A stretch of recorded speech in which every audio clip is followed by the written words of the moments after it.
Today's episode of the No Fun City podcast is brought to you by Questrade. There's a new world of investing where the fees are low and you come first. It's time to switch. Head over to questrade.com to check out do-it-yourself, self-directed investing. For more information, check out questrade.com. Just use the link in the description below. On to our show. Welcome to the No Fun City podcast, episode 27. And it wasn't long ago that I was doing episode 26. In fact, it was an hour ago, but for you all who are listening and watching today, it's been probably a month since we've posted that episode. So if you were listening and watching to that episode, you know that today we have another interesting guest, as always, and a close friend of mine, I would like to say, someone I've known for quite some time, illustrator, designer, NFT creator, if I don't even muralist, graffiti artist, all of these things, in some cases, I think even photographer, like you do some photography and video. Yeah. Carson? Yeah. Just for fun. For fun. Everything is for fun for you though, but that's why I love you. Right. And that's why you're on the No Fun City podcast. Yes. But join with me today is the amazingly talented Carson Ting. For those of you who don't know Carson, he literally does everything I just told you and more. And you know what? Between all of that, he's busy raising a family, like having kids, a wife and kids and your wife is also part of your company as well. You guys work together, which is like a collaborative effort, which is something we'll probably talk about today as well. And we're going to dive into everything that Carson does, why he does what he does, how he got into all of these different aspects. We're definitely going to go into that NFT world because that's something that is a new space in general, but also something new to Carson's world that he's kind of fallen into and is apparently a master at doing, because suddenly it's like NFTs left, right, and center coming from Carson Ting. So all that and more in today's episode of No Fun City. But Carson, with all my guests, I always get started with, how did you get into what you're doing? How did you end up here now? So do you want to give a brief sort of synopsis or introduction as to who you are, what it is you do for people who might not know? And if you don't know Carson, then something's wrong, because this guy is just doing amazing projects left, right, and center. And before you get into that, I'm going to say that I obviously have been following your career for like at least 10 years. Like since we first met, you did an episode of Design to Speak series with me like a long time ago when I was doing that with Ryan Ma. And I met you through Creative Mornings and all of that jazz. But since then, I've seen your career like develop and grow even more so than what it was at before. It's just crazy how you just keep like raising that bar and going into these different spaces. So maybe give an intro to those people who don't know you as well as I do. Who is Carson Ting? What do you do? And how did you get into it? Well, first and foremost, thank you for having me on the show. Anytime. I'm very honored. For those who don't know me, I'm just a crusty old Asian dad making a living drawing bunnies. Basically, that's what encapsulates everything I do. But I started out in advertising and was in advertising for 15, 16 years, almost 2 decades, as an art director. And I loved every second of it. I was just really in love with the business. But then, at a certain point, I would say in Toronto, I had a mentor named Glenn Hunt. He was my creative director on Lexus and Toyota, and he was my unofficial mentor. Like he would pull up a chair, and just start mentoring and identifying my weaknesses and my strengths. And I think it was because of that I was able to identify my other passion, which was drawing. And he was just like, Carson, he was like, what are you doing? You should be developing more of your illustration skills. And I wasn't entirely sure. I bento boxed myself into a very small corner, thinking that an art director is just an art director, and then I'm not supposed to do anything else. And but I broke out of that box and had a lot of fun just rediscovering illustration and art and everything. And then when I moved out west from Toronto to Vancouver, I got my dream job at the time, Rethink, I was on cloud nine to be at one of the most awarded agencies in Canada. But at the same time, I found myself with a lot of free time because that's West Coast living, right? Like people just don't work as hard as they do in Toronto. But but the thing is, it's actually you kind of stick around all day. In Toronto, like you'll have these meetings, you'll have these 3 hour lunches, you'll play an hour ping pong, and then you get to work at 5, which is why you spend more time at the office. But that's a whole other story. But anyways, here you leave at 5. I found myself with a lot of time, and I started just, just rekindling my whole passion for illustration work and discovering photography and all that kind of stuff. And then next thing you know, I was just kind of starting an old side hustle thing as an experimental thing, not to make money, just to kind of quench my thirst for more creative work. And then I made a pivot. Leaving advertising, and then starting my own art and design studio and my own practice. And here I am. I am running this tiny studio where I just work on everything from murals, like you said, murals to NFTs to commercial art to packaging to animation. We're working on a show right now. So it's the diversity that I love, right? In the range of the work I do. Yeah, and that's like that's what I always can't say like I can't say I envied about you was that there are specific people who have been able to get away with being able to actually do what they love whenever they want, and not just do it and love it, but also tremendously succeed at it and make good money off of it, right? Like, not to say money is everything, right? But let's be honest, you need to make a living somehow, right? Like, we live in Vancouver. You got to pay the mortgage or the rent or whatever you're paying, right? So you got to keep the lights on. And to me, like, that was always what people were thinking about, was like, how am I keeping the lights on? When I met you, it was at that pivot point where you had just left Rethink. Like, I remember talking to you about this and you're like, yeah, I'm just going to do my own thing now and, see where it takes me, whatever. And I was so gung-ho about that because I was like, yeah, this guy's super talented. He's going to have no problem being able to push his own career. But you look at what you did back then, which was already amazing and astounding, to what you're doing now. And just every project you pump out, it's kind of like anybody else's dream project. Like, just one of your projects would be like, I would die to have that client, or I would die to be able to do that or work on that. Like, it would be great. And you get to do it every day, 365 days a year for the last at least 10, 11 years that I've known you. And it's just progressively gotten more and more, not extreme, but yeah, like vast as far as the space of which you're working in. So, like, especially I think for one of the Chinese New Year's, it was like the year of the ram or something. Didn't you draw on, was it a Mitsubishi? Am I No, Infinity. Infinity? Yeah. And you got to draw on a car and you did like this crazy ram like graphic. I remember that. And that was, Yeah. I talked to everybody about that project because I'm like, how cool is it that you get to just draw on a car? And then I'm like, the other part of me is like, man, if I had to do that, I would totally screw it. Like, one stroke and I've screwed it up. How am I going to fix this? Right. Like, so for you to have that kind of talent where you could just approach it and get, a design on a car, but then also get one up on a mural, like on a big wall, right? Or get one done for, I don't know, what's it called?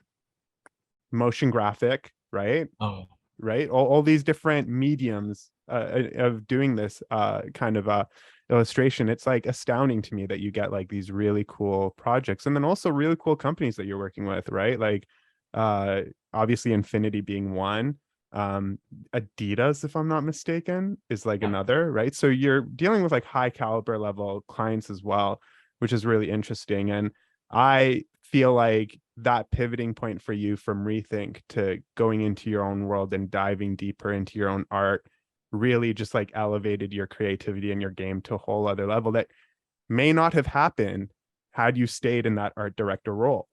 So my question to you now is like, do you believe that to be the case? Had you stayed an art director, do you think you would have been as diverse in your creative mind and your output, as opposed to, you know, if you were in that office space. I mean, you'd be still working on crazy cool projects, right? As an art director. So what would have been the difference there for you, do you think? I think the biggest difference is ownership, because as an art director, you're in service to an agency, to a brand, and you are, in a lot of ways, your whole role is designed to be invisible, because you're the person behind the mechanics and the product of the creative product that you're producing. But with having your own thing and doing your own thing as an artist, you get to put your stamp on things, right? So there's more ownership. And when there's ownership involved, inherently you just become way more, you really got the skin in the game, right? So you really push it that much more extra effort to really make it that much better. As opposed to, I hate to say like you're a cog in the machine. You're not when you're an advertising art director. But in a lot of in most cases, you kind of are, because there's so many people involved. You've got the brand manager, you've got account managers, you've got like obviously the client, the director, the photographer, all these people working together to produce one thing. But when you pivot away from that and when you're creating something as an artist, then it's just really just you and your vision. It's so much more freeing because you don't have to play those dynamics anymore. And that's the biggest difference. And also you get to use your hands, right? You get to, like get on a ladder, like get your hands dirty and paint, and it's just much more interesting to me. Yeah. And going on your murals, I mean, you also in some ways collaborate with other people. And I mean, you did a collaboration with Alex just recently regarding your Billion Buns, which we're going to talk about too. But then you also collaborate with other illustrators and designers. Olivolo, I think, maybe not recently, but I'm pretty sure I remember you guys were working on something together, or maybe in the same zone, or maybe on a Van Mural Fest type of thing together. Is this not right? No, with Ola, we weren't working together on the same thing, but like when I first met her, we were working for Hootsuite. We did the murals, and that's how I met her. Right. And I was painting the lobby, and she was painting the room next door. And so we'd be able to, converse when we're taking a break and stuff like that. So not really working together, but working under the same roof. But that On was the same, yeah, was years ago. 2012 or something. Yeah, 10 years ago. Yeah. You can see I've been following your career for a while, Carson. I stay up to date with all the social media posts. Yeah, I recall all of those things. But yeah, it's cool because at the same time, you do get to meet all of these other talented, interesting people like Ola, or you get to work with Alex. Like Alex mentioned that I thought you guys were friends originally, like before 2010, but he mentioned that you guys essentially met during the Olympics working on a project or whatever, right? So, or maybe it was separate projects as well, and then that's how you guys kind of met. But it's always interesting because when you become somebody who maybe is established and renowned for doing illustrations and designs, and you're working for all these big companies, and then other people who are of that level of caliber, equal, if not whatever, greater, or just slightly, I don't know, less known or more known or whatever, you get to interact with these people, and then they become your friends, and then you get to collaborate with them, just like you're doing now with Alex, right? So, and this goes back to my conversation with Alex about the domino effect of the evolving career, like one thing leading to another, but then also those networks doing the same thing, right? Networking with Alex eventually led to a friendship, eventually led to doing projects with him, right? And Alex is somebody that anybody would be thrilled to do a project with, blending what he does, and especially the fact that you guys do two totally different things, right? Like Alex does not do illustrations, and you don't necessarily do interactive design, right? Or tech or anything like that. So it's cool when you get to bring two people who are really good at their work, bring them together in a collaborative effort. And I think in the art director world, that would also be lacking too, right? Like you wouldn't have had those relationships in the same way like working together and stuff. So I'm at least thrilled that you did take that jump and end up doing your own thing at Chairman Ting Industries. It's still called Chairman Ting Industries, right? Yeah, I want to elaborate on that. It started as a joke, by the way. And it I stuck. remember you telling me that too. Yeah. Yeah. So like people like, oh, you take yourself so serious. I was like, no, it's supposed to be a joke. When I worked at Dentsu, the studio people, whenever they call me into the studio to look at the work, all the mechanicals. Yeah, at the time they call them mechanicals. They would be like, hey, Chairman Ting, come down to the. So, and it stuck, and I thought it was the funniest thing. And so then when it came to finding my own other moniker, I chose Chairman Ting. And then I was like, how do I make it even more silly? I was like, I'll add industries to the end of it. Yeah. And then I end up incorporating the company. So now it sounds super serious. It's like Chairman Ting Industries Inc. And so like sometimes I'll get calls from time to time. It's like, oh, like, where do I contact the HR department or like procurement, but they don't realize it's really just a few people here. Yeah. And by a few people, it's like you, your wife, Denise, and then your kids. No. Oh, do you have more people? There's Lionel here, and then I have a part designer Annika, and then I have a production manager who works offsite stuff. Okay, so. Cool. Okay, yeah. Because the last time I spoke to you about career stuff, it was just you and Denise working together on these things. Yeah. So it's grown in that capacity as well, which is cool to see, for sure, 100%. But so now you're getting into the world of NFTs, which is still like something new to the mainstream world. It's the new dirty word. Yeah. Yeah. No. I hear you. But I'm coming in from an approach of like, I understand the questions that are asked of you, or even like the legitimacies of NFTs that people ponder of like, what is an NFT? Is it like a JPEG or a GIF or a PNG? Can't I just download it and paste it onto my desktop? Anybody can.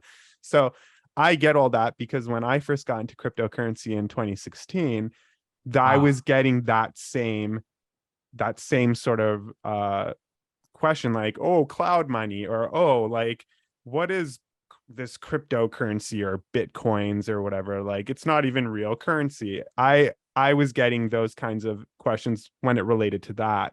So when it extended and branched off to NFTs, being minted and all of that stuff, I heard the same rhetoric, right? Like, of, why are people buying JPEGs with Ethereum? What is this? Like, why are they minting these things? And what, some guy who you don't know, like, made a painting of a happy face and is charging you $2,000 for it? What? Like, I don't get that. So you have experience, obviously, in the NFT space now, right? I mean, you weren't the first person to jump on the NFT bandwagon, but you saw the potential. You hopped on it quite quickly. And in my opinion, your campaigns, we'll call them campaigns, have been probably one of the more successful success stories than not success stories. And the reason why I consider it at least a more of a success story is because you are a small team, right? Like, your team that creates these NFTs are as extended from essentially you and your group of workers or people who you work with, to extended maybe to like where Alex, right, together as the collaborative effort. But there are literal groups out there that have like 20-member teams working on NFTs and marketing them and like pumping them out and pushing them out to sort of like gain that bang for their buck type of deal. So my question to you is, A, how did you know that the NFT space would work for you? And then B, why did you get into it to begin with? Like, was it something that was decided upon yourself, or did somebody kind of approach you and say, hey, I think you should probably look into this stuff? Because people are drawing stuff and they're like crappy, but they're getting like 5 Ethereum for it. And your drawings are really good. So maybe you can somehow leverage this. So how did it happen? I caught wind of it at early 2021. And then funny enough, there was I can't disclose the team, but there was a National Hockey League team that contacted me to do an NFT series, which they never released, but they paid me really good money to do the whole series for them. only in cash. I asked for Ethereum, they couldn't, because their legal team's crazy. So I had to sign all these legal papers. But long story short, they commissioned me to do the series, but then their team never made the playoffs. The captain was injured, so they're like, and then they're going through rebrand. So like, let's just table it. But I got paid for my time, and that was my actual first, experience with NFTs. And then shortly after, Last Known contacted me, and they're like, "Hey, we're starting a new marketplace. Would you be interested in working with us? You'd be the first artist that we're going to debut with." And it was at the time, it was perfect because it was like red hot. Like NFTs was like everywhere, right? I was like, yes, I was like, all in. Let's do this. And so we worked all of summer of 2021, and they kept delaying. I was supposed to launch in September, but they got pushed to October. Then it was like December. I was like, guys, we're like, and I knew that we're at the peak of it, and I knew that if I didn't launch sooner, everything would have come down crashing. And it did. So I'll get to that. So then we finally launched early January. It was just at the cusp, right? We were just at the cusp. And we launched, we threw everything at it, and it went gangbusters. And so it was being the right place, the right time, dumb luck, and a lot of hard work. And so we sold out all 888 in 47 seconds. and that was crazy. It was like we were written up in the NASDAQ, we were written up in Yahoo News, Finance. We were like written up everywhere, and it was crazy. And I was like riding high. And at that point, I was talking to my wife. I was like, maybe we should just pivot and just turn away all our business into NFTs. But thank God we didn't do it, because then the war happened, and then more variants of the COVID happened, and everything just went crashing. In the recession, we're in a recession right now, and just everything from a very broad view, everything just came crashing down. And as you know, if you're in the crypto world, we're in what is called crypto winter. Yeah, I'm very familiar with the season of crypto. Yeah, and how they rotate. And between this time, like I thankfully I was my wife was like, cash everything, Yes. because she doesn't believe in crypto, and I think she's still on the fence. And I kept showing her. I was like, hey, like we made $250,000 right here, like it's.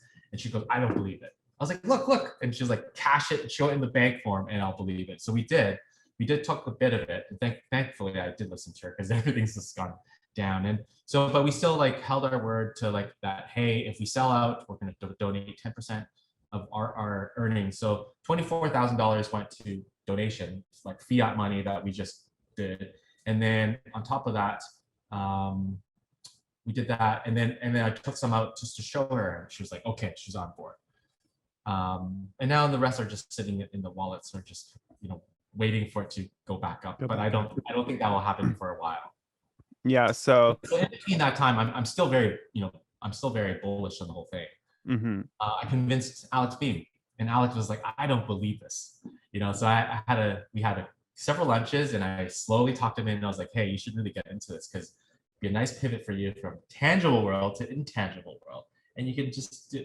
And he finally came around, and we launched Space Buns together, and we knew it was going to be a tough push, because crypto winter, we've been building for over 6 months, and we're like, there's really only one way to find out.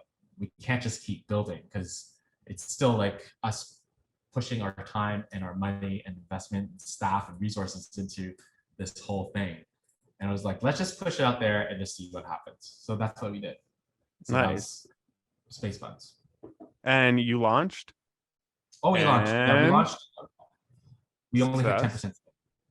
And we knew it. Wait, say again? We only hit 10% sales. Oh, really? Oh, yeah. Oh, and I thought you guys like, oh, okay. I thought you guys sold out. No. We didn't sell it. Okay. And so, but in a whole, like, I mean, that's exactly what we had expected. Mm-hmm. And I actually find it exciting, because it's a problem that we get to solve creatively. Yeah. And if you look at OpenSea, sales volumes are down 99%.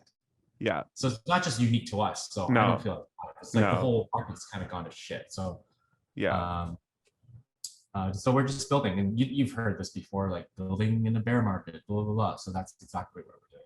Yeah, that's perfect. And like I think your strategy is solid and sound. And I have been, it's funny because everyone first starts of like, we're going to talk about crypto. I have to give the warning because I talk about crypto quite a bit. So, like, hey guys, for the next 5 minutes, we're talking about crypto. Uh, so, I was in the same mindset as Alex when it came to cryptocurrency and Denise. Okay. So, when my friend got into crypto, like pre 2016, I had a friend who was into crypto and he mentioned it to me and I'm like, I would say the same thing everyone else would say. I'm like, what the is this cloud money? Like, what are you talking about, dude? Like, why would I buy this? Like, what does it do? Like I had no concept of it.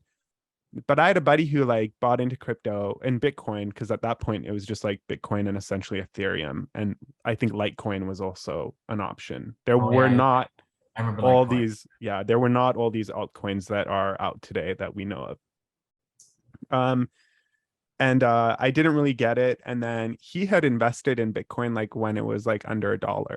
Like he was one of those. So Wow. in my last podcast episode with Alex, I mentioned I'm like, this individual is now running a Bitcoin ATM company where he literally owns Bitcoin ATMs all over Canada.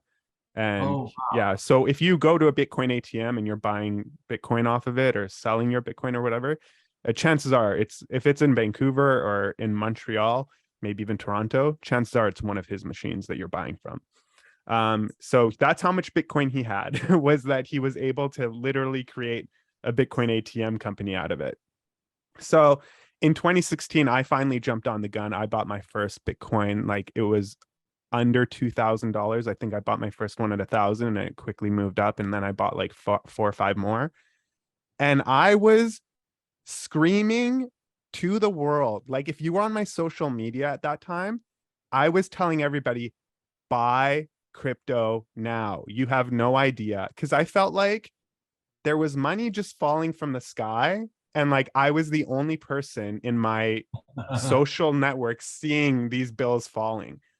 And I was astounded at how I would go to bed and the next morning before waking up, I already had made like a few grand doing nothing, like literally just investing and then pulling out.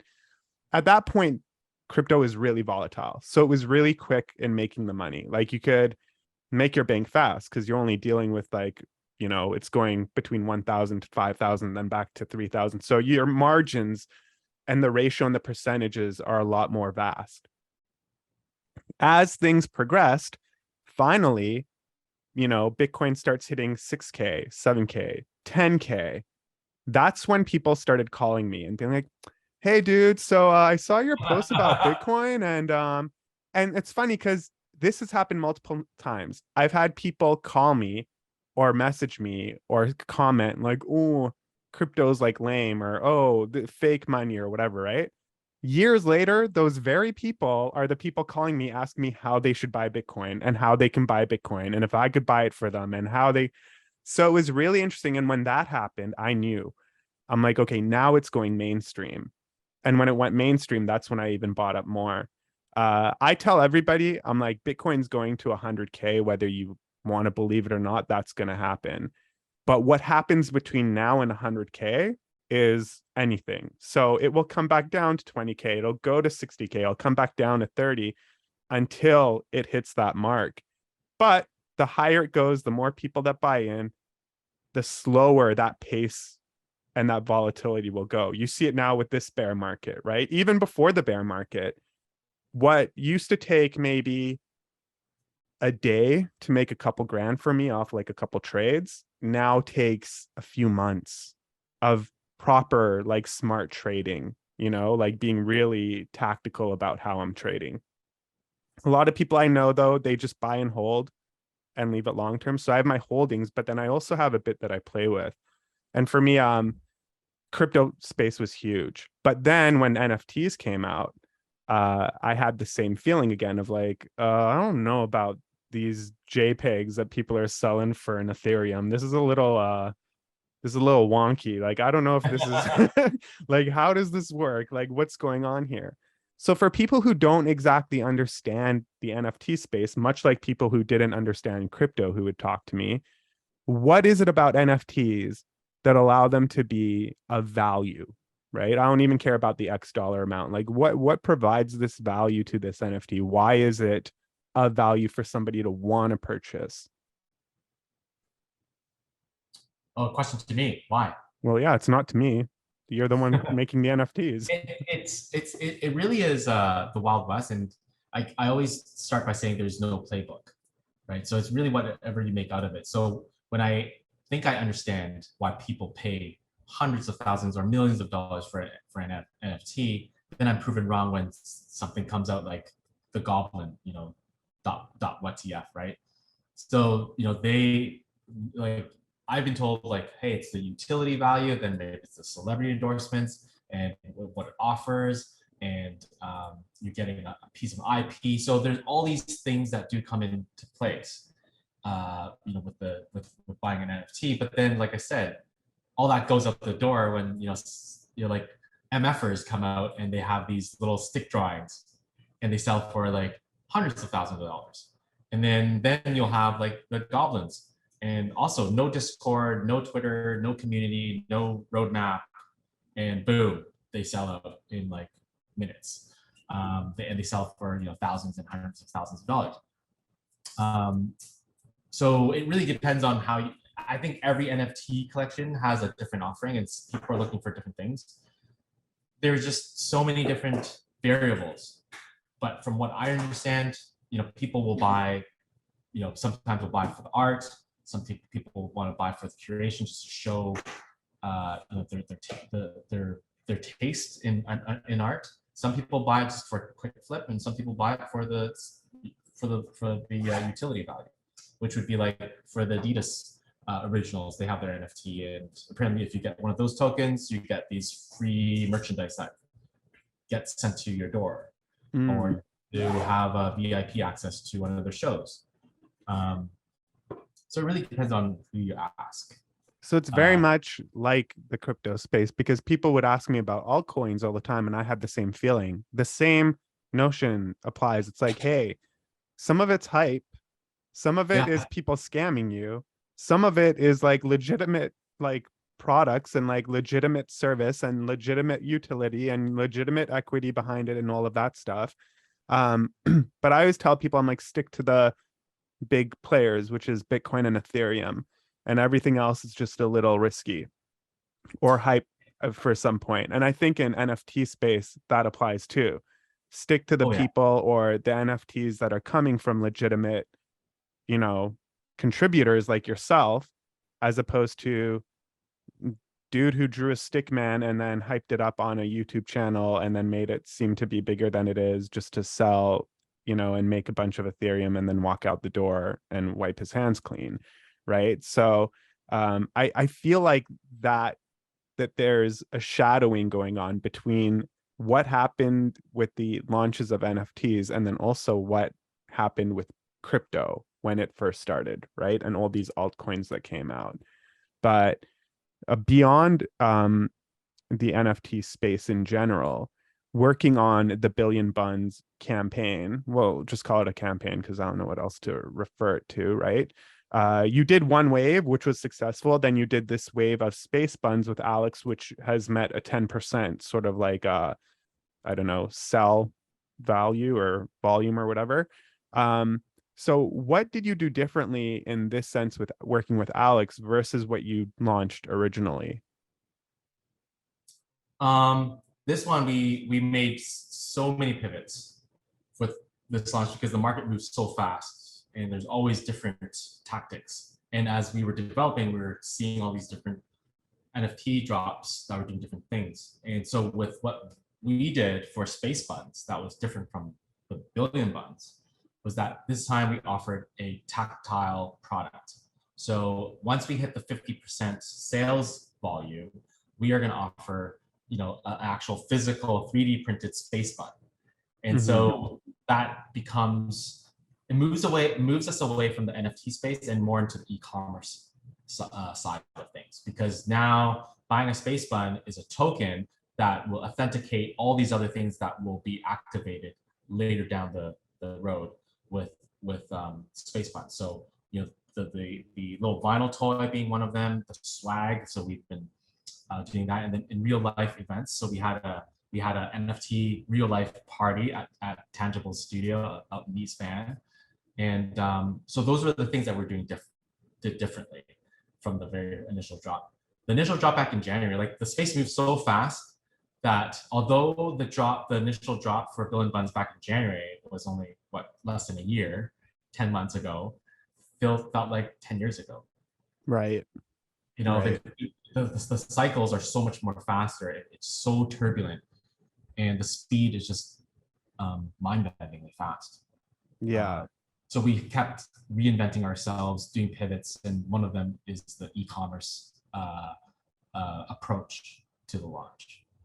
Nice. I actually saw the vinyl toy. Alex kind of like gave us a little like what's it called, teaser. Don't message him and yell at him or anything. Don't yell at him or anything. But he showed us a quick teaser. He just pulled it up real quick. Yeah. I told him, and I'm going to tell you, I want one, please. I will pay for it. I don't care. Just tell me how I got to do that, and I'll pay for it and whatever. But I want one. I want a cool one though. Don't, like not like your average Joe Blow one. Hook me up with something legitimate. Just tell me how much it costs, and we'll figure it out once they're launching, and I'll 100% pay for it, and I'll put it up somewhere back here, and I'll have it with me. Do I have to buy an NFT with it or something? I don't care. I'll do that too. So yeah, so that's, I mean, it makes it much more palatable for people that don't understand the NFT space. So it's like, hey, if you buy this token, you will eventually get a toy. This is not, this is a robot one. That's a dummy, yeah. Yeah, a dummy. And so that was the approach. And then also what we also did differently was that we allowed Visa payments. So nice. There was a lot of people that wanted to support us, but they didn't know how. They're like, how do I get a wallet? And it's a real chore to really set one up. And so what we did was we set up with our developer a Visa payment system, so people could just use their Visa card and do a tap, and that would get them a temporary wallet with the right amount of Ethereum to buy your NFT. Yeah, and it was something that was designed that people will be able to use without knowing that they're already in the NFT space. Oh, wow. That's interesting. That's a good, see, there you go. That's the hook, right? But that still didn't help us. It still didn't help us because the whole market just went to shit. Yeah. But the thing is, like, I'm very excited. Yeah. The thing is, I think it'll pick up again. I think like NFT goes hand in hand parallel with the crypto market. If the crypto market does well, the NFT market will increase.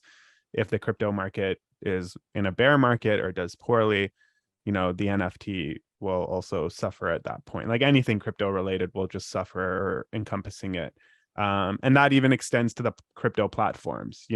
They make less trades, they make less money. Like everything is kind of like lower and slower. So I think it's just a waiting game. And it's been like that ever since I've been in crypto. I still get phone calls from people like, I bought Bitcoin at $40,000. Well, first of all, I told you not to buy Bitcoin at $40,000. I told you that it was going to come back down and that you should buy at a lower price and that you missed this wave. You didn't listen, but that's another story. Okay. You bought it at $40,000. No problem. Because I'm telling you, it's going to go to 100K. And I've been saying this since 2016. I've been adamant about it. And this year it hit $60,000 before dipping, right? But back to these Billion Buns and the vinyl toys. So what made you think of the vinyl figures like as an option here? Was this always on your mind, or was this something that kind of popped up as an afterthought?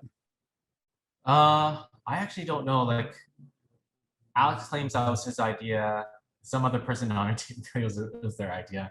I think we all kind of eventually got to the point where we wanted to offer something physical, and like Tangible being, no pun intended or pun intended, Tangible being always wanting to like really push the whole tangible side of things. It just made sense, like having a tangible product and moving away from the dirty word NFT made a lot of sense. Like from a narrative standpoint, from a business standpoint, it just made a lot of sense. And I guess eventually, I think everyone wanted to see the real thing at some point, and which is why Mhm. we went 3D.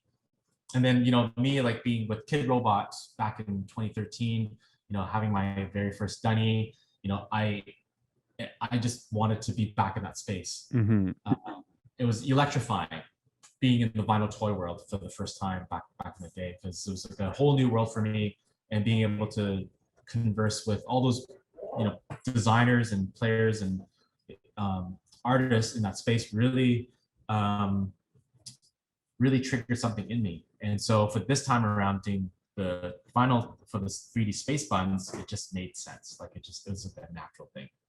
Yeah, and it's funny because I used to be, not that I'm not a big fan anymore, but I used to be a big fan of Kid Robot in the sense that I have bought like vinyl toys from them before. I think I have. Yeah, Yeah. I have a couple back there. I don't think they're visible on the camera, but they're over there. Right. Still like that I have on my mantle. But I always thought, like, based on your drawings, I always thought I'm like Carson's drawings would be perfect for vinyl toy figures. And I always wondered why you, like, I know you did the Dunny before, but I always wondered why you never created like your own sort of like figures. And now you're actually doing that, which is awesome. And when Alex sort of mentioned it, I was like, okay, now I want one of those, like for sure. I want the NFT too, but I want one of those. Yeah, yeah. Like I want one of those too. So it's cool that you're going down that path. And I think like making a tangible product makes a lot of sense, and also provides you with obviously another project, like something different to do, right? Another thing to conquer that's completely different from a mural, or yeah, like a digital world, right? It's kind of like in your hand, it's this 3D object. So who's making the vinyl toys as far as the render? Is that Alex is doing that portion and you're drawing them? Is that Yeah. is that how it's working? But Okay, cool. Alex being Alex, he figured out how to use Blender for the first time. Oh See you wow. man. Long weekend. Yeah, me too. Okay. And so yeah, so then he took care of the 3D, and then I did the 2D, and he did the mapping and all that kind of stuff. So it was like Okay. a cool, like unique combo of us 3D guy, 2D guy together, created these space buttons. That's amazing. So now that the market is sort of on a slump, but you got these NFTs coming out, you've got the 3D renders or whatever, the vinyl toys coming out. What are you doing outside of the Billion Buns, or is that what's just Oh, been? I'll show you. Yeah. This Uh, is what I love well, about Carson. He's always got some amazing shit going on, and he can show us well, what's up. so this is the intangible benefits of doing Billion Buns is that we've naturally started a new brand, and we're building. So this is with Wise Tea. They're also based out in Vancouver. Um, so this is it's a sparkling iced tea, mango flavor, and we did a limited run of 1,500 cans of these Billion Buns drinks. And Nice. so we've got these, and we did a shoot out in Toronto last month. We've got so outside of NFT, we did a giant mural out in Toronto on Ossington Strip, apparently the hottest strip in the world now, apparently one of the top 10 coolest places. So we just happened to have that real estate to do the mural. So we've got that, and then we've got the drinks, and we've got the swag. I actually don't have it on me today, but we're working with Make on Granville Island and Gastown. So there's a whole line of like hoodies and t-shirts and hats and like enamel pins. So we've got that going. We did something with the Dragon Boat festivals, which is a pretty awesome opportunity, because it's the biggest dragon boat race outside of Hong Kong. And Oh so wow. Concord Pacific commissioned me to do one of the boats. So it's immortalized for the next, I don't know how long these things are going to last, 20 years. Going to be racing on Falls Creek. And then we did something with the Senyak Garden, the Chinese classical garden in Chinatown, for the mid autumn festival. So there was all decked out with these lanterns. What else? We've done a 3D sculpture of a bun head for Make. And then I'm working with the city of North Vancouver to do a permanent art installation at one of their community centers in North Vancouver, right in Mountain Highway. So that's happening right now. Here's some renderings. So here's a rendering. So it's all approved and we're in production Oh, right nice. now. Oh, nice. So that all encompasses the Billion Buns sort of like theme. All of these projects Oh yeah, are everything. just Billion Buns in different type of implementations and mediums. Yeah. So That's we're crazy. just That's awesome. building all this IP basically, Mhm. from beverages to murals to art installations. So this is going to be 3D. It's a 3D piece, and it's going to be 6 feet tall, permanent.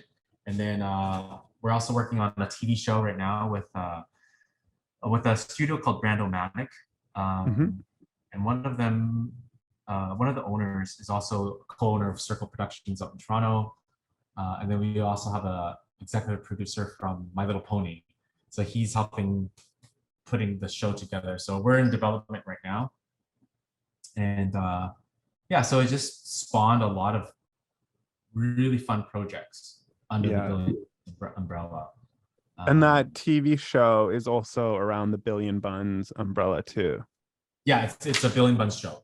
Nice. Is it going to be like just like a cartoon? Not, I don't want to say like The Simpsons, but a cartoon where it reflects like a few characters in the Billion Buns world on the Billion Bun City, and it could be. You know what you should call it?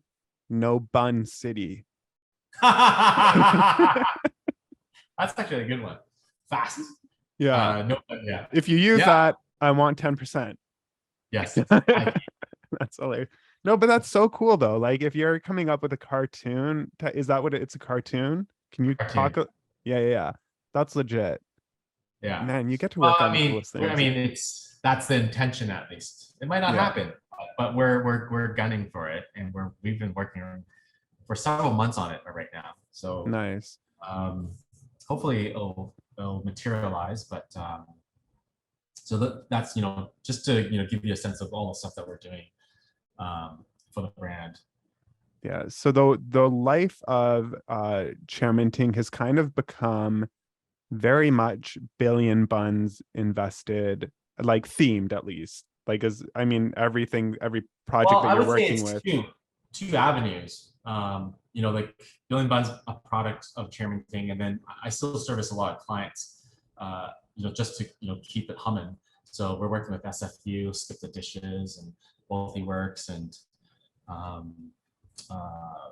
Wise Tea. Just a lot of commercial work that we're still doing, but fun work. Just to keep pumping stuff out like Billion Buns and illustration work for clients. That's legit. I am so like happy about all the work that comes down the pipeline for you, and then hearing like all of these added things that I didn't even know about, like the TV show and stuff like that, really just like gets me motivated and excited. Well, because here's the thing, like when we sold it for the Billion Buns, it was like all hands on deck. I gave it everything I got to get it sold out in 47 seconds. I didn't expect it to sell that fast, but it was just like calling family and friends, people, investment. So like I've got literally skin in the game. Like people who bought, I feel like this immense responsibility to make an investment for their investment into, basically it's like a stock in me. So I'm here for the long game. And so friends and family that buy my stuff, I need to make sure that they get the return of investment. And so that's why, I work around the clock trying to make sure that I'm putting everything I have into Billion Buns and making it a worthwhile cause for them. And during this process, I had to do research, why people buy NFTs. And for me to understand that, I knew I had to actually be in it to understand. So I spent $40,000 on a JPEG, on the doodles. Oh, and wow. I bought Suzuki. So I bought these blue chip NFTs so that I could understand the mentality. Because when you have investment in the same space, then you start to really understand the psyche behind everything. And it really was a big learning curve for me. Buying a Suzuki, I got a jacket, and then Doodles would airdrop me like a duplicator, and I actually made money because I sold it later for like 3.5 ETH. So stuff like that. So I would understand the mentality behind it as a buyer, and then I would try to understand the mechanics behind it and why people want it, Mm-hmm. and the tactics that are employed for it. So, all those things, I would write it down in a booklet, and I will try to use those same tactics for Billion Buns and Space Buns. Yeah, that's cool. That's awesome. I didn't know that you invested into an NFT before, but it makes sense that you would do that as part of the research. Well, I But mean, like, from a very practical standpoint, it made sense too because ETH is down. Like it's so down that I'm not gonna cash it. So I might as well use the ETH to buy something else, such as Doodles, Suzuki's, Dower Garcelle, and all those really, cool, quote unquote blue chip NFTs. but outside of Billion Buns, are you also, and your client projects, are you also working on anything that's like niche or something different that's outside of the NFT space or outside of the Billion Buns? Or is everything right now, for the most part, focused on this sort of project of, I don't know. I don't know if I could even call it like a world, but it seems like it is becoming a world. Almost like The Simpsons has like 100 different characters, or South Park, and then they come out with all these different products and the TV shows and all this stuff.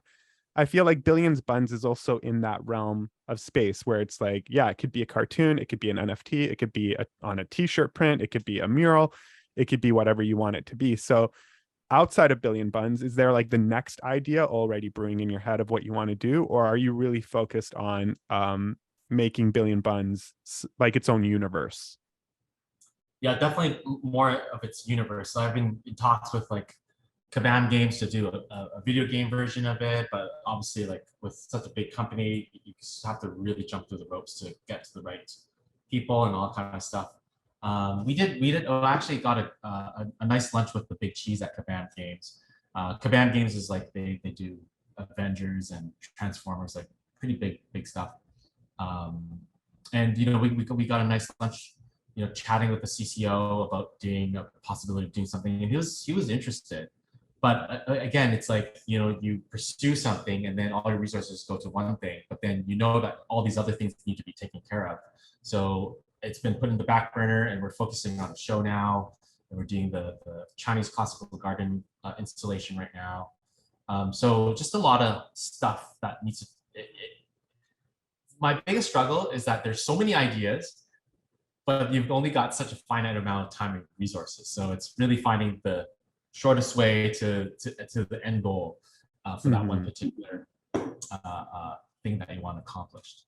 Yeah, Uh, and so it's there's like I said, there's no shortage of ideas. It's just really trying to find the time to execute it properly in the most efficient way possible. I hear you. So one of the most interesting aspects of work that you do are the murals, like that I actually appreciate like a lot, type of thing. And a lot of them, especially in Vancouver, like it's like studio offices, like you said, like Hootsuite, or I mean, not that you did something for Facebook, like but those kinds of like um, startup or tech world type of hubs that need to make their office look creative and amazing, right? So you're always constantly doing that, and a lot of them involve like a landscape of Vancouver, and you do it from different angles or different styles so they don't all kind of look the same or whatever, right? Now my question for you is this: I got my office walls have quite a bit of real estate here, right? And I've always wanted Chairman Ting, like Vancouvered out, black, white, and possibly yellow, scenic area of Vancouver, not painted directly on the wall, because if I ever move, I would want to take this thing with me. So Right. my question for you is, and maybe other people want to know this because they want a Carson Ting mural too, is if I wanted to commission you to do a mural for me, let's say on a canvas or various canvases that can go sort of like install onto my walls, how much does something like that cost to get Chairman Ting to do that for you? It depends. It really depends. Like I do several. I Yeah, do vinyl. yeah. I do mobile ones where they're mounted on aluminum panels and on French cleats so that when they move, they can remove them. And then I do hand painted. So those are the kind of different, so there's so many variables, right? The size, the complexity, the um, timing and materials and all that kind of stuff comes into play. So it could range from, I would say, anywhere from 20K to 100K, right? So that it's a moving needle because it's such a big question to ask, Yeah. depending on size and how it's approached. Awesome. So now I know how much I will save up to get that done. Because I'm not joking you, Carson. I am gonna ask you to come into my office and do this on my walls because that's actually been a thought in my mind for quite some time. And I have this real estate 2 walls here and here that I want to get done. And I was always like, I'm gonna get Carson to come in and do like a cityscape of Vancouver. I only have 2 requests. One, you have to somehow add me as a small little doodle somewhere in the photo, as well as my dog who recently passed away, but it's cool. He's here in spirit.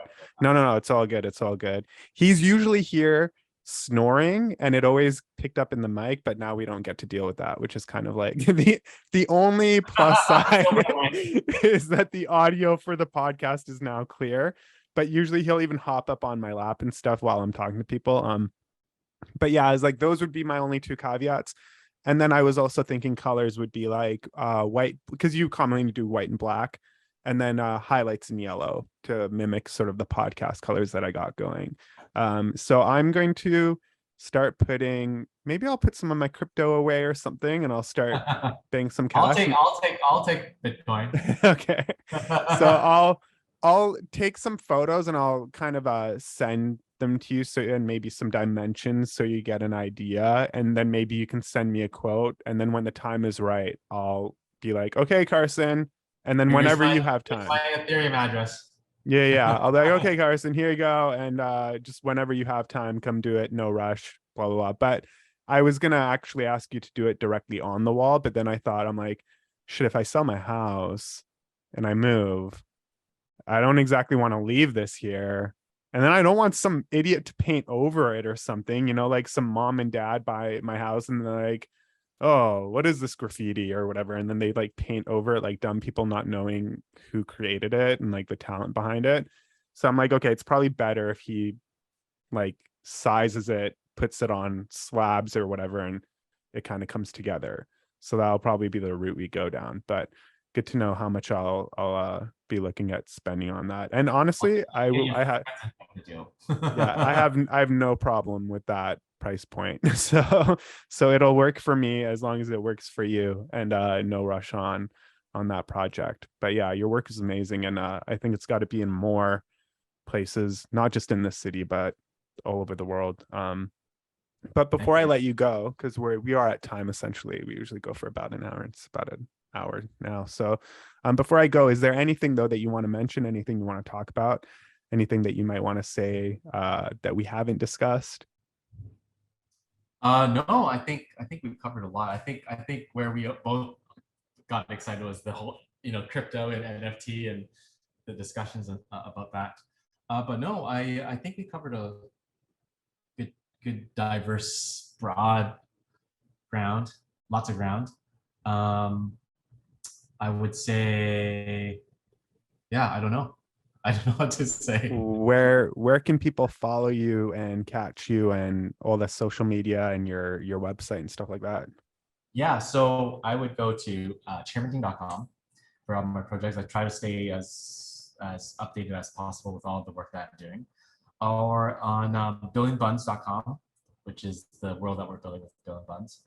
And if you want to follow us on Instagram, chairman_ting or Billion Buns. Nice. And if somebody wants to buy a Billion Buns NFT, do they just get that off billionbuns.com, or do they have to go somewhere else? They just go on OpenSea. OpenSea, okay. Our billionbuns.com is linked to OpenSea. So okay, cool. Maybe best to go billionbuns.com because there's so many fakes out there. Yeah. Oh, is that happening to you? Like yeah, no idea. Like the moment we launched, I think we were squashing every hour like a fake Billion Buns account, which is I guess a good sign, but it was really annoying because people were like, "Hey, is this the right one, or is this the right one?" So we've been like emailing OpenSea like, "Hey, take this down, take this down, take this down." Um, That's but crazy. I hate people who cramp styles. Like, what's with that? Just yeah, be creative, do it yourself, and sell your own. Don't like right. scam other people. Like, that's not cool. So, how are they scamming though? Like, are they just creating their own versions and then making No, it they're look like? literally just grabbing the placeholder. Like we would have the placeholder art before the reveal, and they take the placeholder art and make it as the NFT, and Oh, then they, okay. yeah, it's it's really odd. So Uh, that's the thing with NFTs that people don't get. Is like, yeah, can I just copy and paste that? Like, you know? yeah, yeah, exactly. But obviously, it's like attached with the right blockchain. It comes with its own code and everything. So Yeah. Yeah, it is that's what it is, I guess. it's, Yeah. Okay, I see. Yeah, well, that's unfortunate, but at least, you gave the warning. People know billionbuns.com. That's where I'll be going to get my NFT.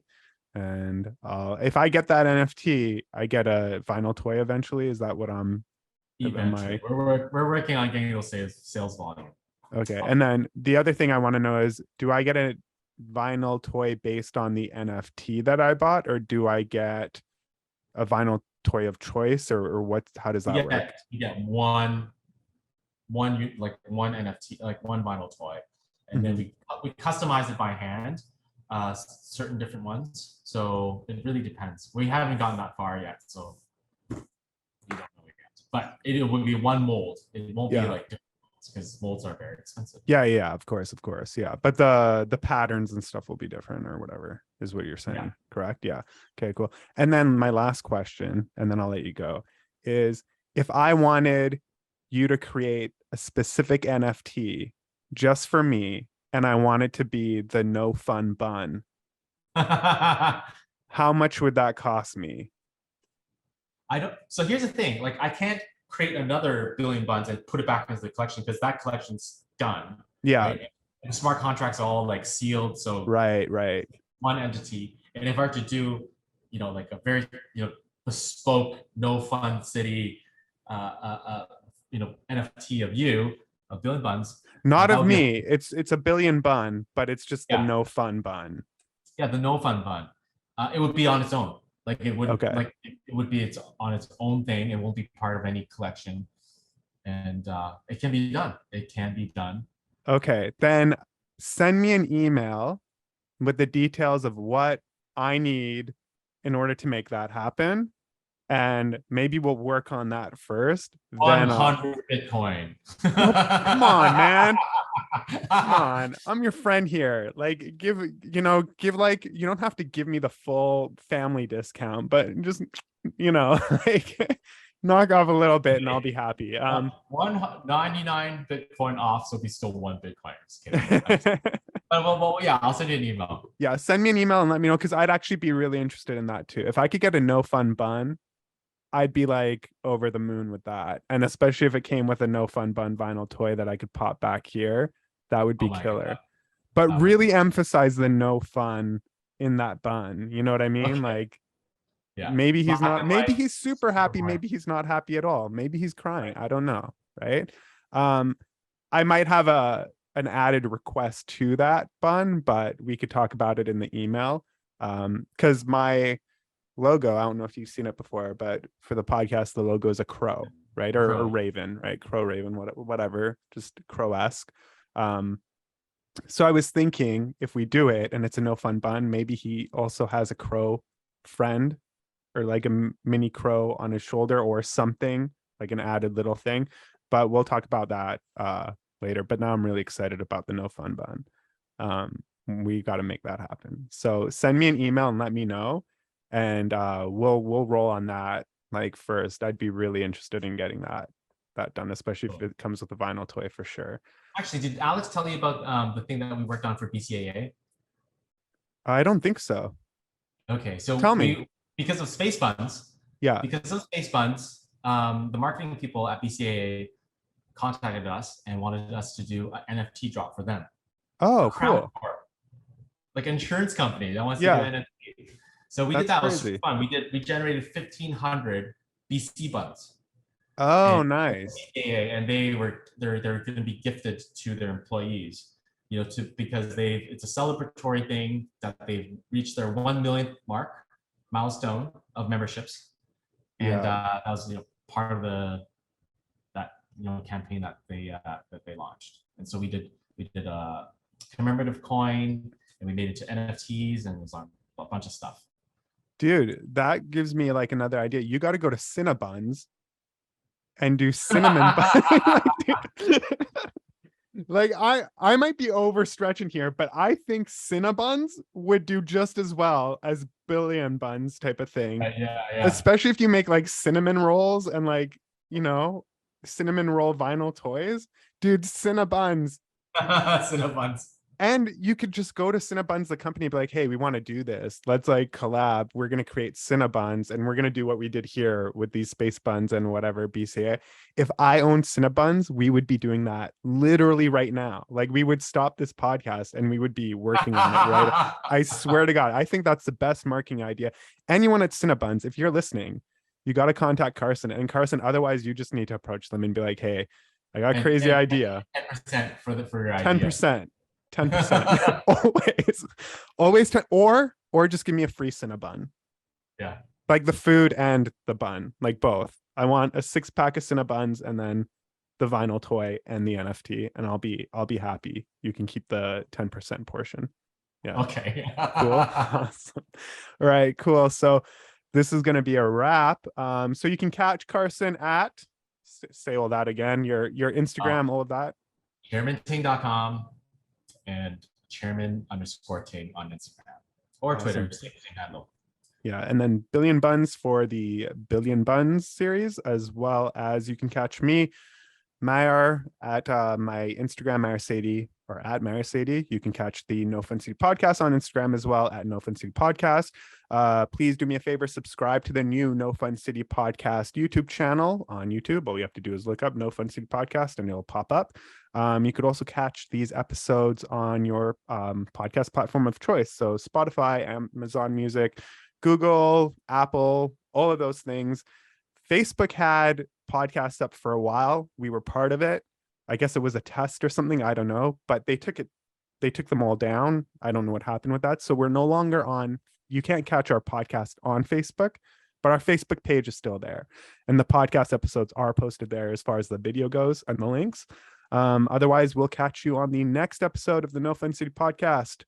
This is the end of the No Fun City podcast. Peace out.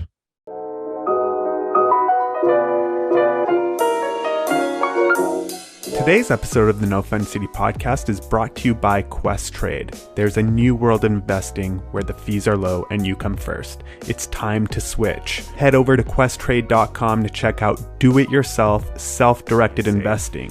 For more information, check out questrade.com. Just use the link in the description below.